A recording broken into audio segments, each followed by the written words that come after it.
Back in the day, we used to have excuses of why we couldn't have this type of information. You know what I mean? Of course, other people that built generational wealth, they had it back then, and through, This is Blair Durham with Black Wall Street Today, your media hub for all things Black entrepreneurship, politics, news, and events in Hampton Roads and beyond. And now, here's your host, Blair Durham. Welcome to the show. How are you? All right, I had you on. Greetings. How you going? Thanks for having me. I appreciate you being here, and definitely appreciate your work in the space and everything that you are doing to empower and educate members of our community. So I want to hit the ground running and talk a bit about your book, Bicultural, Living and Leaving the World of Illusions. What inspired you to write this book?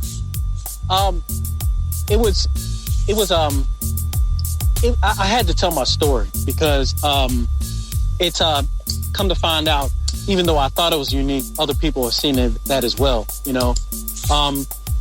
So after a certain point when I just really got, comfortable with my skin and enough knowledge and information that, that I articulate myself, properly, I decided to just write it and share it, and I tell a lot of people all the time, this is a self-help book. It's like for me, I put it out like a self-help and a self-healing, self-elevation type guide, just a small guide.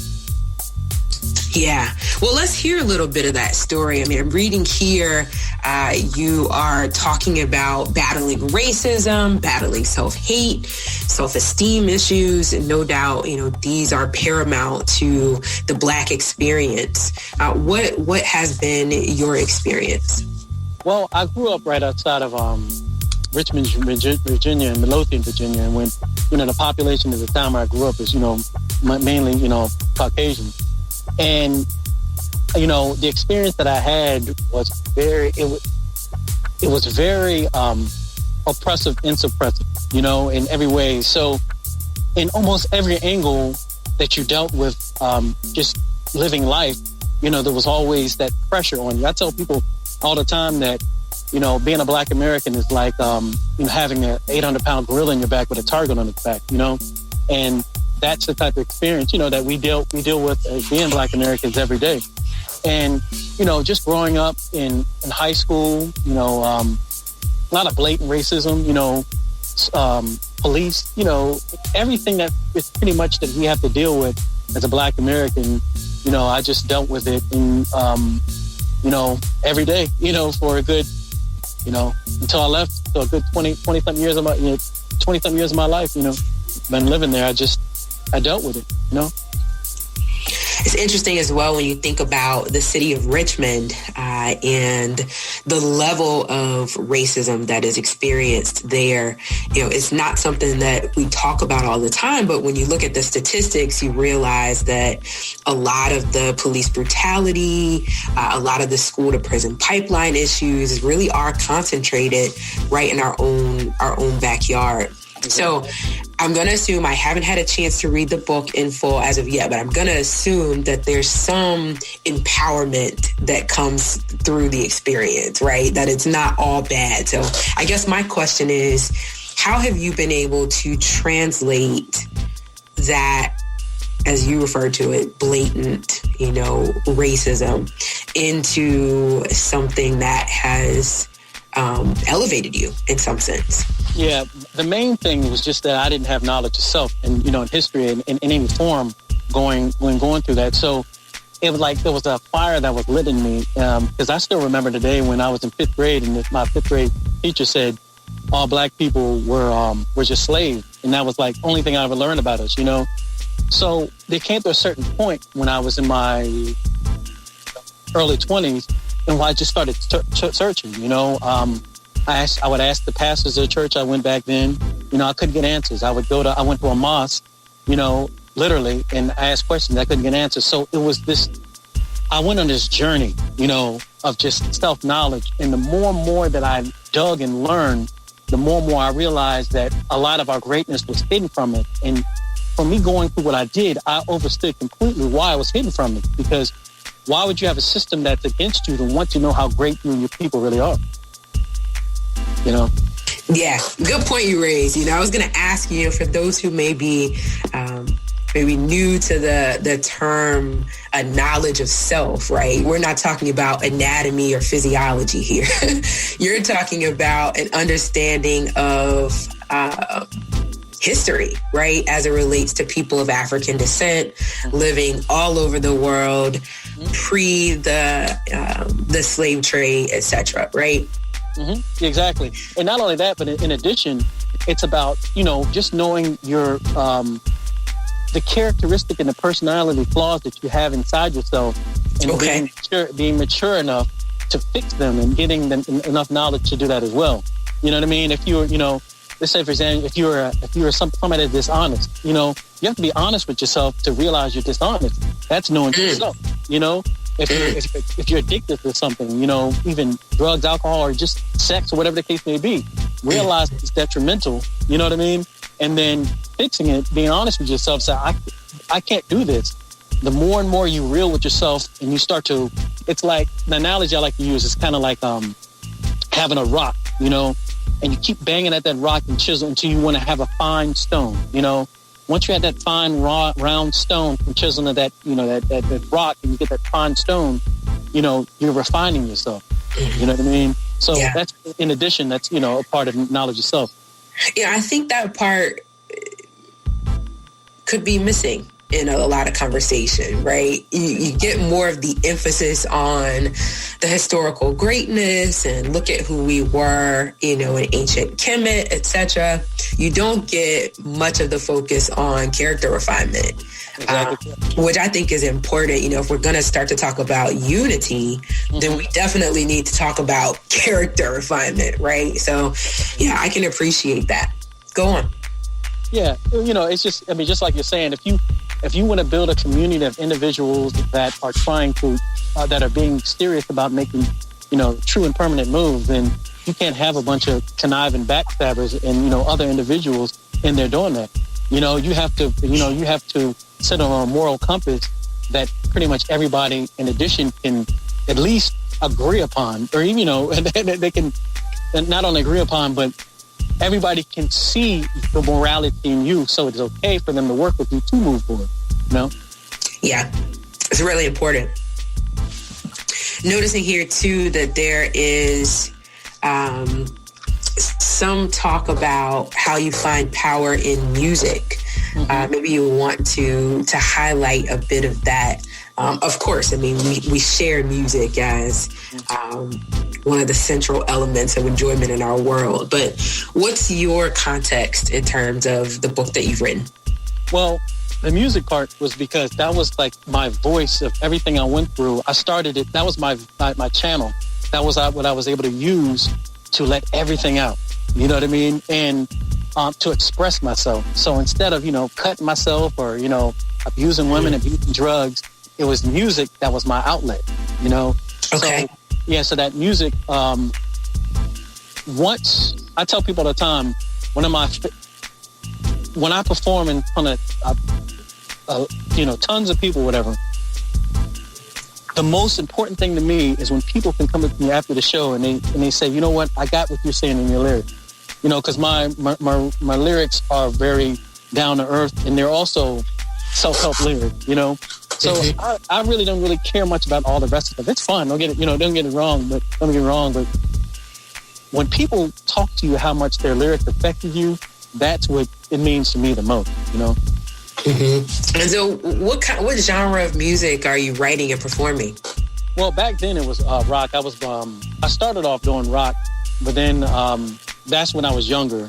But it kind of evolved into rock and kind of R&B, neo soul. So that whole genre right now.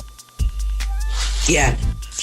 If you just tuned in, this is Black Wall Street Today with Blair Durham, having a conversation with Zoe, your bro Zoe, about a book that he's written and just the transformative power of music and words to really elevate oneself as well as the culture at large. So I want to ask you, thinking about kind of where we find ourselves now as a world, obviously the pandemic, the social unrest kind of coming to a head.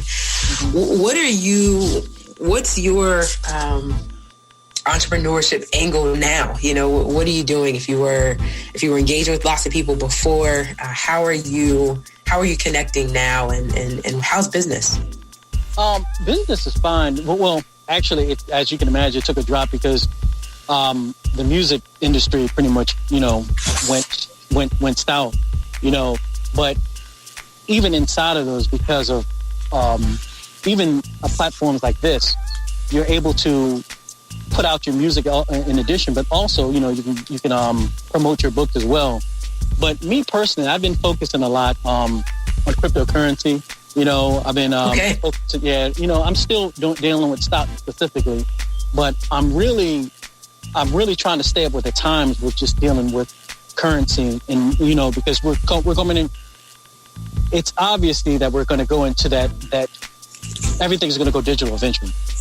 Sure. So you have to really be on top of all that, everything and all that information that comes along with the cryptocurrency and everything else that it's going along. Because now you have to, when they say it's like a restart and a reset, it's financially speaking, in addition to a lot of other things, that you have to take the next step with that as well, or you will be left behind. So it's very important for people to get this new terminology correct, get the new information of dealing with these new type of currencies, because eventually, everything's going to flip over to it. The fiat currency is going to die. We know that. The dollar's not even real. So, what's the next thing going to be? Mm-hmm. And in your estimation, how important is kind of grasping this concept of cryptocurrency right now for the Black community? Oh, it's. I mean, like I said, if you don't, you're going to get left behind.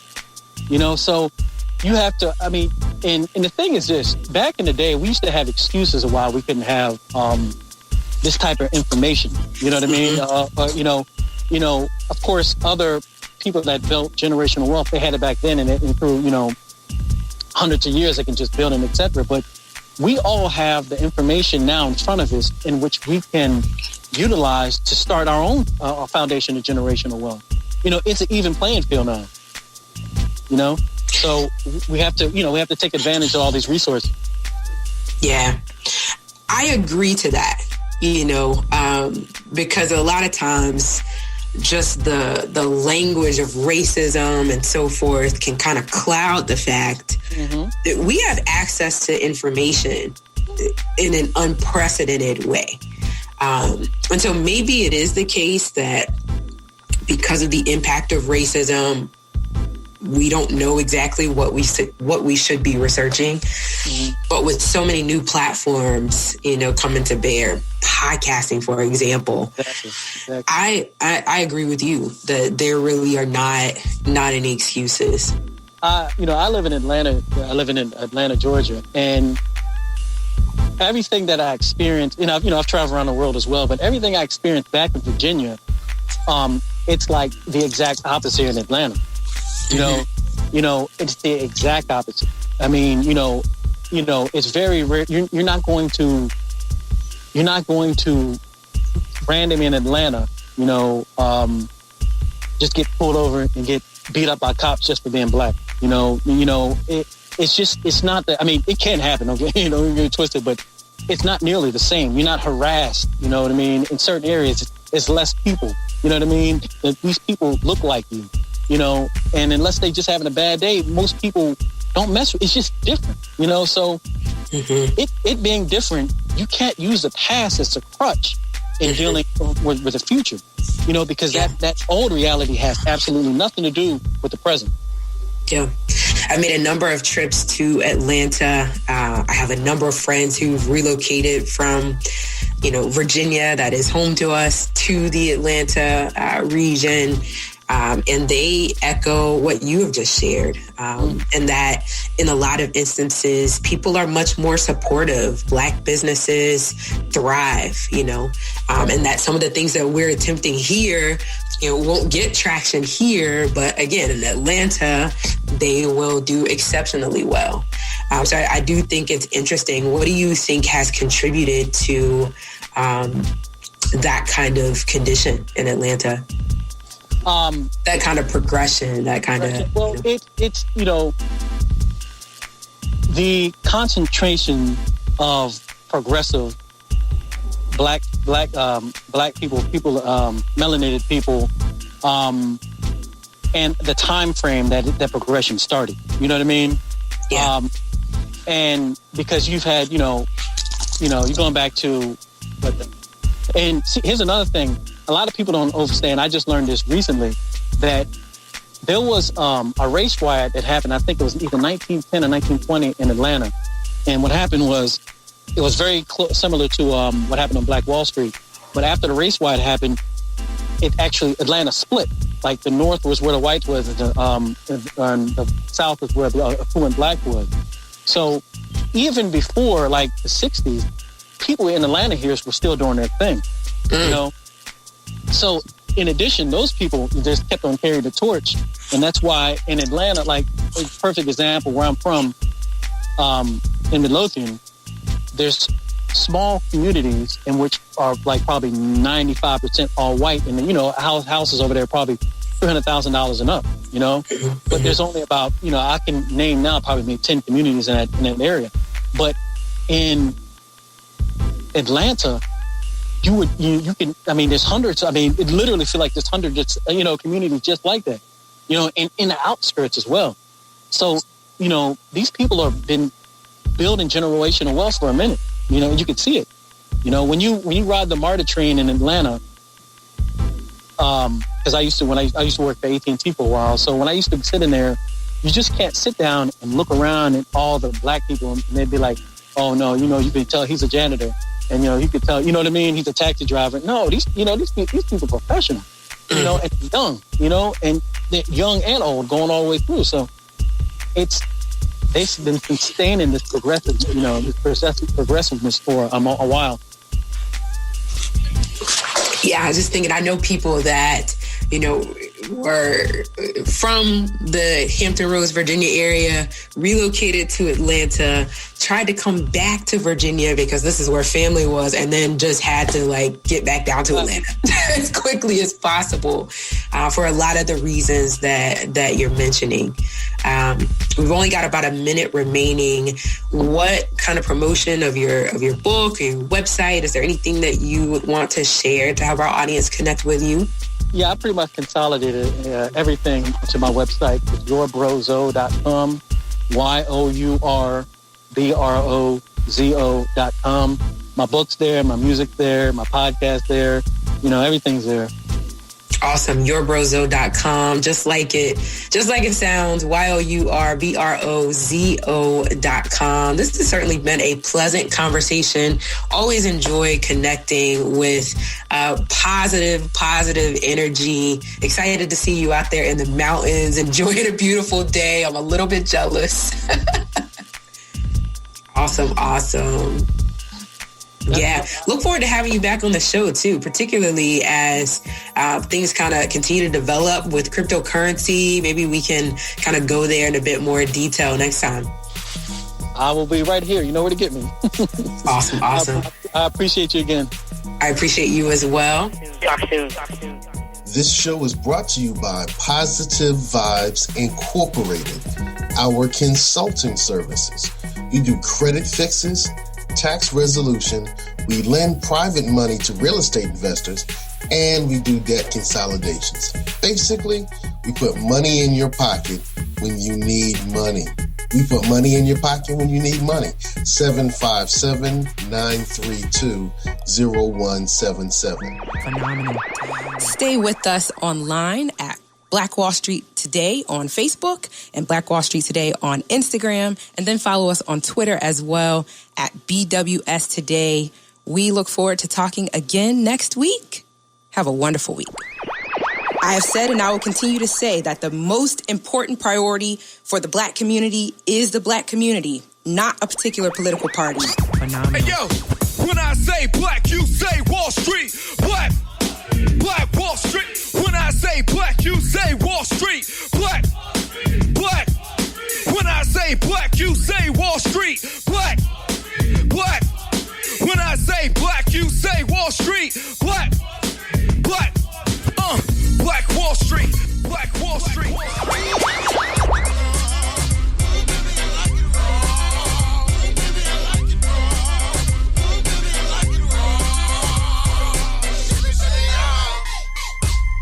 phenomenal.